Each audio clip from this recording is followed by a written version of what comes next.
All right, what is up? What is up, YouTube? It is Karma Speaks. I am back here with another video for you guys. This one is going to be building credit for somebody in their 20s, right? Credit is really tricky, and I always watch these videos. I watch them all day long on how people are in credit card debt. People are just financially messed up and just in the worst situations. And when I was younger, I want to say 18, 19 or so, I would question and be like, how are they even in credit card debt? Anytime I would apply for a credit card or any line of credit, I'd get denied instantaneously.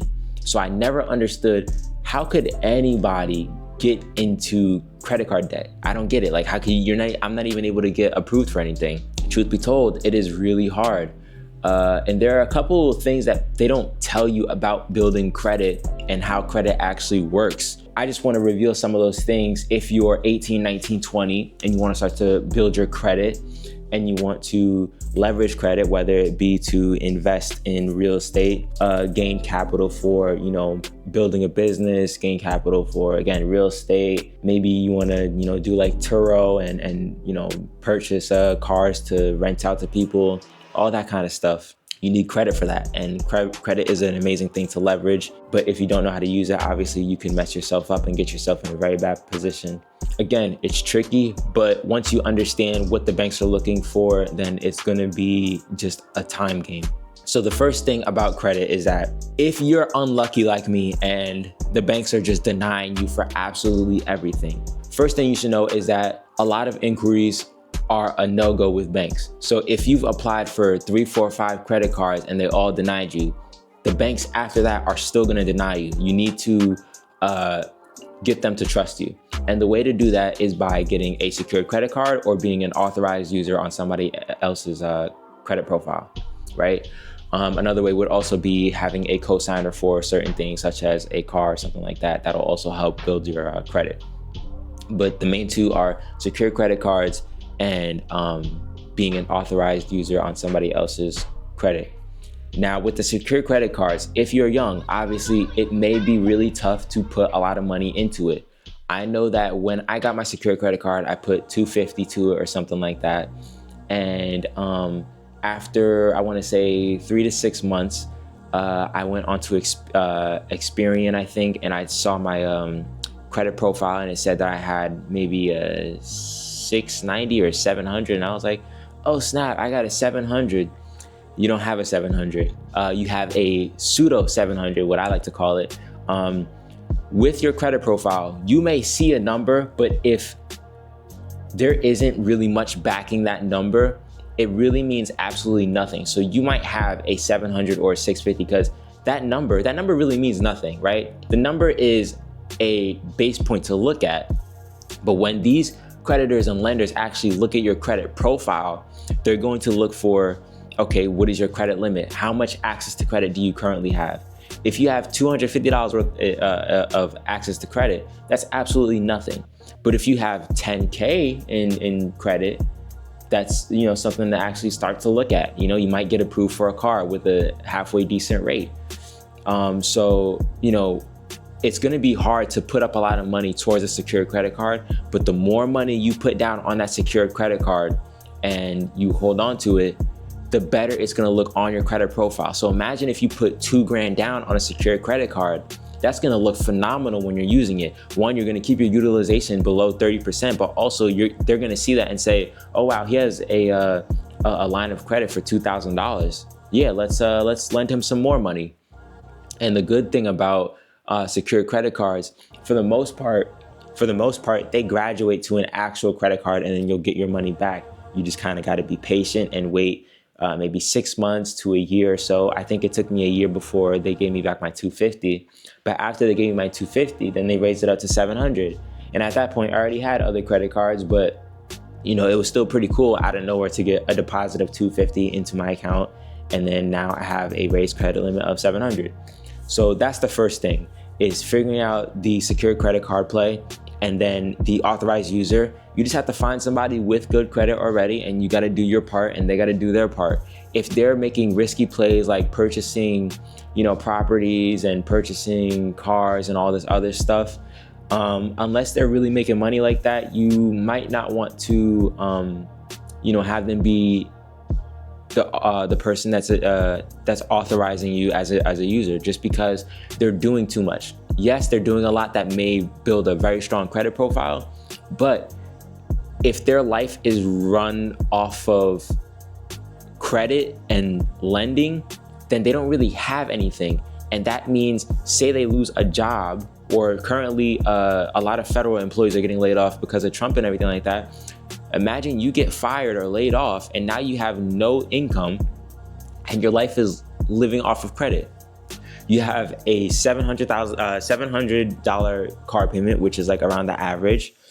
You have a $2,500 mortgage. You are financing solar panels. You are financing like your whole entire life. At that point, you actually they're constantly having to chase the ball. So you don't want to have them as the person that's authorizing you as a user, just because if they go down, you go down with them. You want somebody with a good credit profile. So that's the play with that. Second thing is figure out who is going to be the best bank to work with, right? Capital One is a great bank to work with for people that are starting out their credit journey and that are building their credit, because they pretty much approve most people. They're not stingy like Bank of America or like TD Bank. Like Bank of America denied me so many times. TD Bank denied me so many times. Who else? I may have tried Chase, and they all denied me so many times. Capital One didn't ask any questions. They made it very easy and very seamless. Capital One is a great place to go if you're just starting out.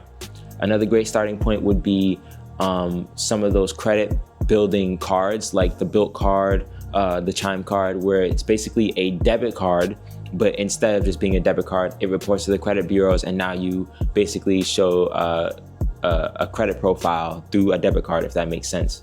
Now, again, like I said, Capital One is a great place to start. The issue about Capital One is that they are a pain in the butt to raise your credit limit.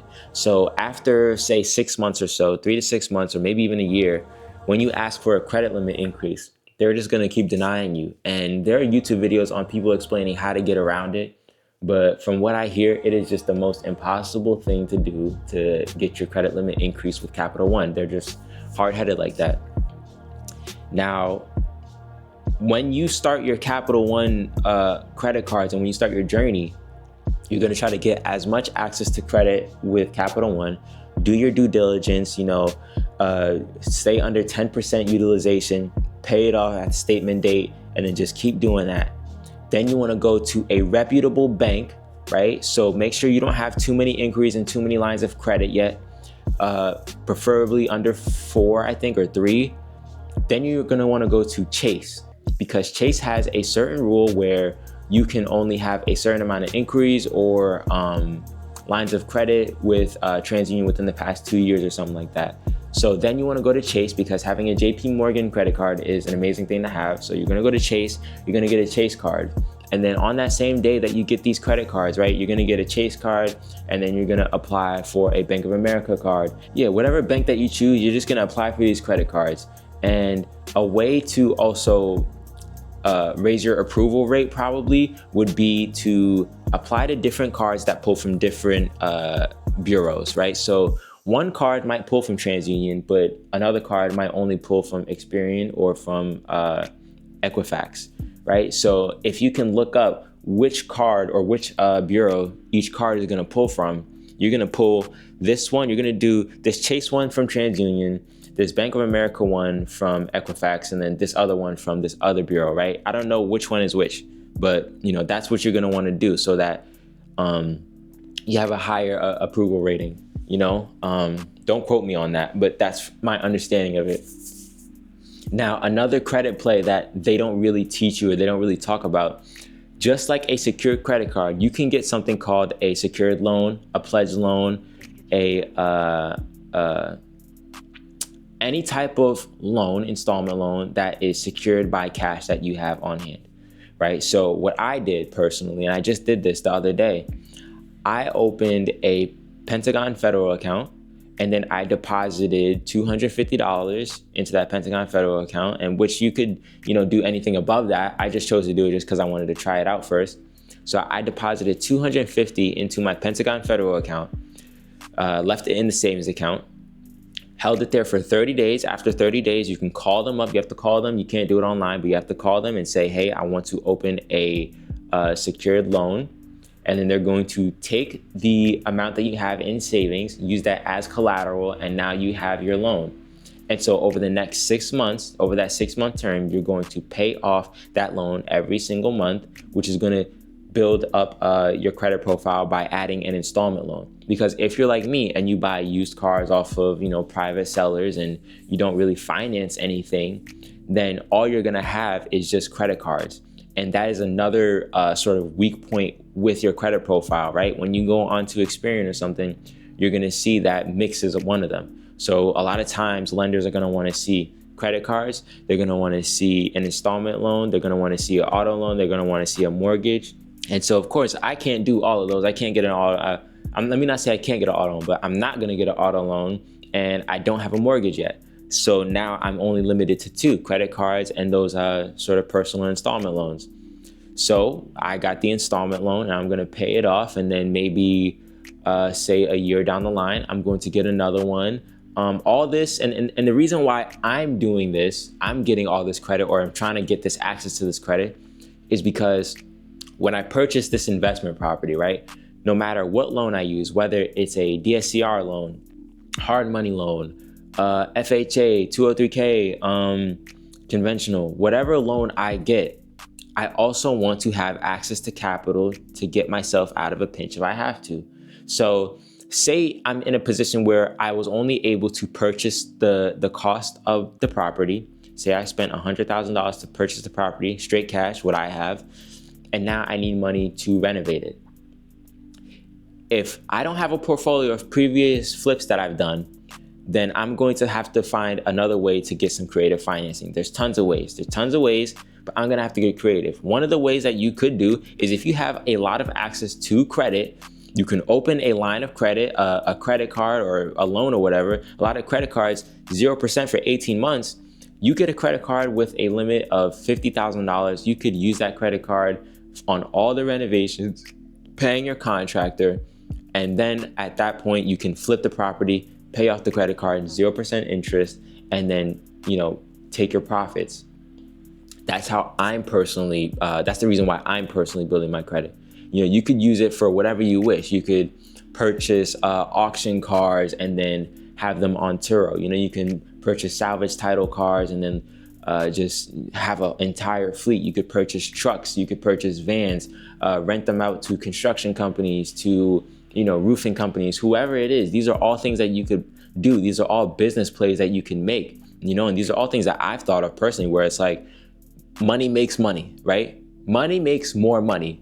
You always hear people talk about how you should make your money work for you.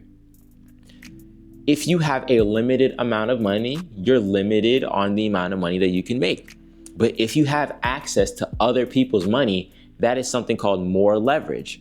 So if you have $10,000 and you invest it into a high yield savings account, right, for instance, then all you can get is about 4%, for the year. You can get 4%, that's $400, right? If you have $100,000 in, imagine you're able to lend $100,000 interest-free, and you put that into a high yield savings account for 1 year, that's $4,000. So you see how having more access to money is allowing you to have a higher leverage, opportunity. People that are scared of credit are ones that just don't know what to do. You don't do your research. You're a consumer. You are, I don't want to, assume and say that you're, showboaty or vain or whatever, but most of the people that are in consumer debt, it's because they're consuming, If you're in debt for something else, such as you got behind on your mortgage or, this and that, that's completely different. But people that are bad with credit cards in particular, they're typically bad because they're spending more than they should be. They're spending to impress people. They're spending to live a lifestyle that they can't actually afford. Imagine if me, the 21-year-old who's living at home, who's making $4,500 a month, went and bought the most expensive car that I could qualify for. That would be extremely stupid. Imagine if 1 month I didn't make the money that I made from my business and I made $1,000. I'm completely screwed because not only do I have the car payment, I have insurance, which is astronomical at my age in New York. I also have car maintenance. I also have other bills and stuff that I have to pay for. And again, like, we can get into emergency funds and all that stuff, but most of the people that are in consumer debt, it's just because they're consuming more than they actually have. It's really not that difficult once you understand what's going on. Most of the time people don't understand. They're like, oh, I'm scared of credit cards. I don't like credit cards. I got into credit card debt. Why did you get into credit card debt? What was the reason behind you getting into credit card debt? Was it a hospital bill?